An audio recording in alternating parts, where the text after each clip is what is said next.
Welcome students. सबसे पहले lecture में हमने बात की थी प्रॉब्लम की जो कि रिलेटेड टू था principal of extended mathematical induction. Part one में हमने ये स्टेटमेंट जो कि यहाँ लिखी हुई है कि जी n फैक्टोरियल जो है वो हमेशा ग्रेटर रहेगा अगर हम दूसरी साइड पे 2 पावर n माइनस वन लिखेंगे, और n जो हम पुट करेंगे नंबर वो 4 या 4 से ग्रेटर कोई पॉजिटिव इंटीजर होना चाहिए, मतलब लेस के लिए ये रिजल्ट फॉल्स है।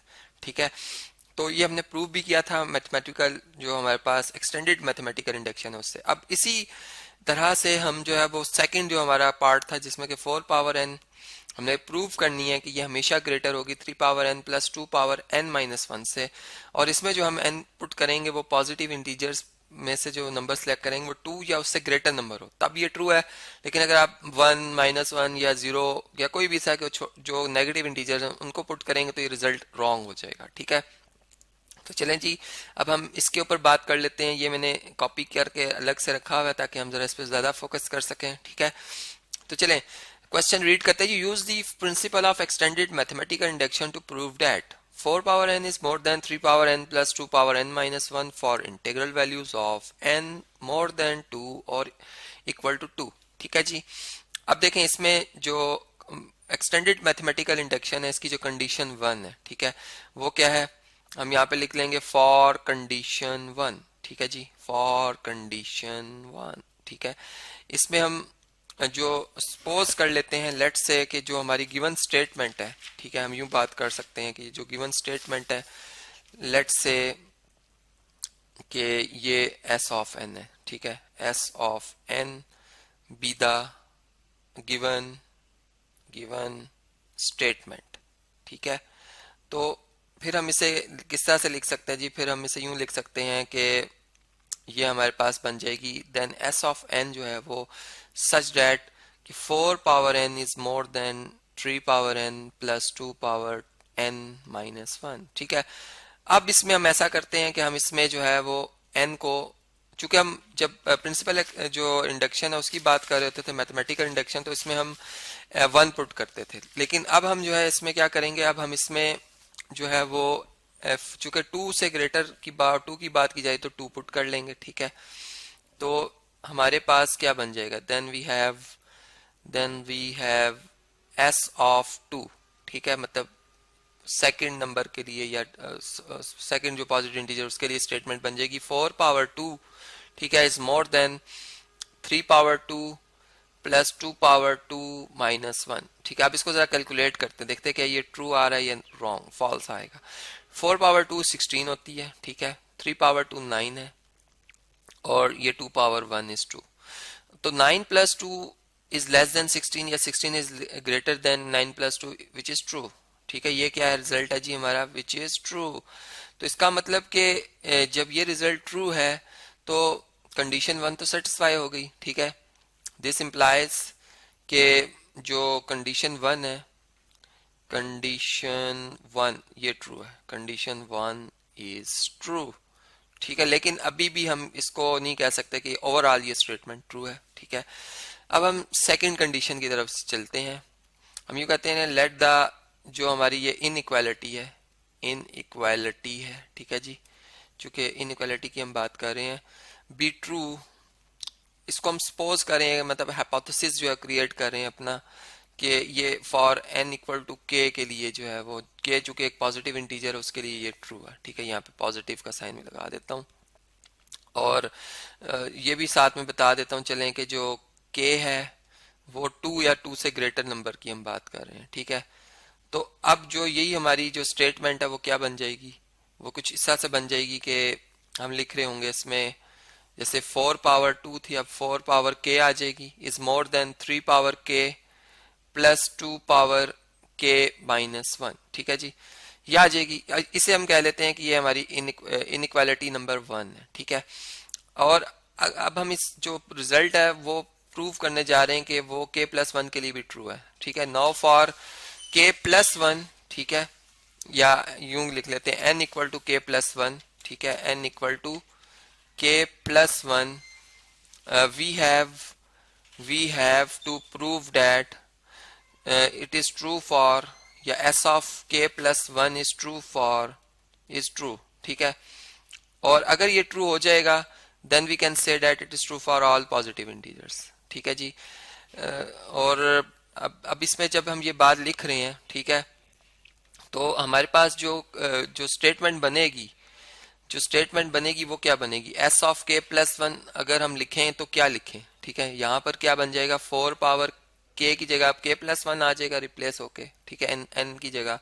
और यहाँ पर मोर देन का सिंबल आएगा 3 पावर के प्लस वन, ठीक है, और प्लस 2 पावर के प्लस वन और माइनस वन। तो ये माइनस वन प्लस वन से कैंसिल हो जाएगा और ये 2 पावर के आ जाएगी, 2 पावर के। तो ये कंडीशन, मतलब ये वाली जो इनइक्वालिटी नंबर 2 है, ये हमने प्रूव करनी है, ये रिजल्ट हमने शो करना है। ठीक है, तो मैं अदर वर्ड्स में ये कहता हूँ कि जैसे लेफ्ट हैंड साइड और राइट हैंड साइड को हम लेके चलते थे, तो अब इसमें हम इक्वेशन 1 को लेके चलेंगे और इन इक्वेशन नंबर 1 को लेके चलेंगे और इन इक्वेशन नंबर 2 लेके आएंगे। कैसे ला सकते हैं अब इस पर हम बात करेंगे। इसको मैं शॉर्ट फॉर्म में लिख लेता हूँ कि now we have to which we have to show. चलें यूं मैं बात कर लेता हूँ, which we have to show, मतलब ये जो रिजल्ट नंबर 2 ये हमने लेके आना है, वी हैव टू शो।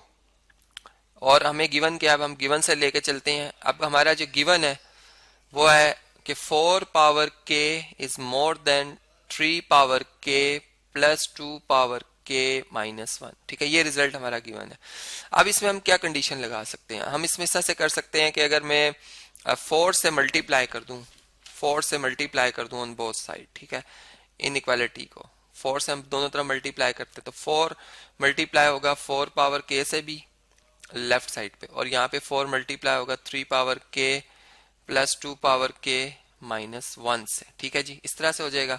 अच्छा, मजीद अगर हम देखें तो ये तो बेसिस सेम है, पावर ऐड हो जाएंगी, ये 4 पावर के प्लस वन आ जाएगा। अब मैंने 4 से क्यों मल्टीप्लाई किया, देखें यहाँ पर जो रिजल्ट मैं लाना चाह रहा हूँ उसमें 4 पावर के प्लस वन, और यहाँ पे गिवन में 4 पावर के है, और हम जानते हैं लॉ ऑफ एक्सपोनेंट्स में बेसिस सेम हो तो पावर ऐड होती है। अगर 4 होगा तो उसकी पावर मतलब 4 से मल्टीप्लाई होने के बाद के प्लस वन होगी, यानी मैंने बिल्कुल एक, आप समझ लें कि कॉमन सेंस को हमने यहाँ पे यूज किया है। ठीक है, अब देखें ये जो 4 है ये डिस्ट्रीब्यूटिव प्रॉपर्टी के तहत मल्टीप्लाई होगा के 3 पावर के से भी, और 4 जो है वो मल्टीप्लाई होगा 2 पावर के माइनस वन से भी। ठीक है, और इससे 2 पावर के माइनस वन को हम मजीद इस तरह से लिख सकते हैं कि 2 पावर के into 2 power minus one, law of exponent use करेंगे, वापस के माइनस वन बन जाएगी। ठीक है, अच्छा जी, अब देखें ये 4 पावर के प्लस वन, ठीक है, इज मोर देन 4 को हम लिख सकते हैं 3 प्लस वन, अगेन वही बात के यहाँ पर 3 की पावर के प्लस वन बनानी है, और वो उसी सूरत में बनेगी जब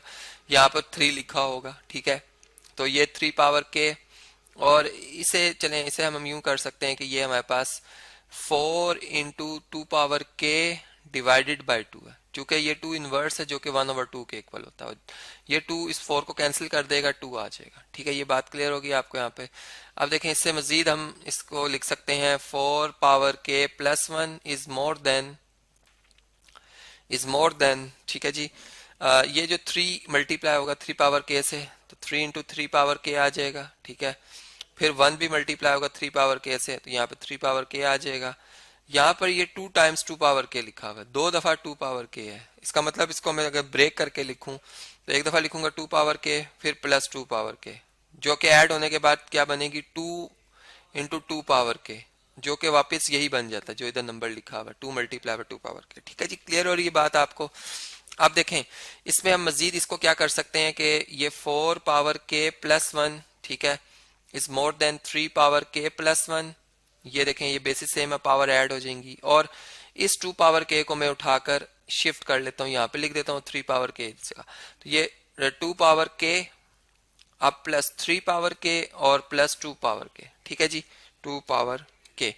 अब देखें हम जो रिजल्ट शो करना चाह रहे हैं वो ये है कि 4 पावर के प्लस वन जो मोर देन 3 पावर के प्लस वन प्लस 2 पावर के है। ठीक है, अब देखें मैं इस तरह से अगर बात करूं कि 10 जो है वो ग्रेटर है 8 प्लस 1 से। ठीक है, अब 1 हमें डेफिनेटली पता है कि ये पॉजिटिव है, अगर हम इसमें कोई चीज ऐड भी कर रहे हैं इस नंबर में तो ऐड होने के बावजूद ये साइड ग्रेटर ही है। ठीक है, लेकिन अगर ये होता 8, मतलब 8 की जगह लिखा होता 9, सॉरी इसको चले मैं लिखता हूँ 10 और यहाँ पे -1, और अगर मैं इसको इग्नोर कर दूं तो फिर तो ये 10 10 से ग्रेटर नहीं हो सकता, ये तो फॉल्स हो जाएगा। ठीक है, लेकिन अगर फर्ज करें ये प्लस है तो तब भी ये रॉन्ग है, तब तो ये डेफिनेटली रॉन्ग है। लेकिन अगर ये 9+1 है तो अब इसमें ये जो 1 है हमारा, ये लाजमी जो है वो नेगेटिव होना चाहिए, क्योंकि अब आप जानते हैं कि 9-1 जो है वो 8 होता है और वो हमेशा 10 से लेस होगा। लेकिन ये प्लस कर दें तो फिर ये रॉन्ग रिजल्ट हो जाएगा। मतलब इसी लिहाज से आप यहाँ पे खुद सोचें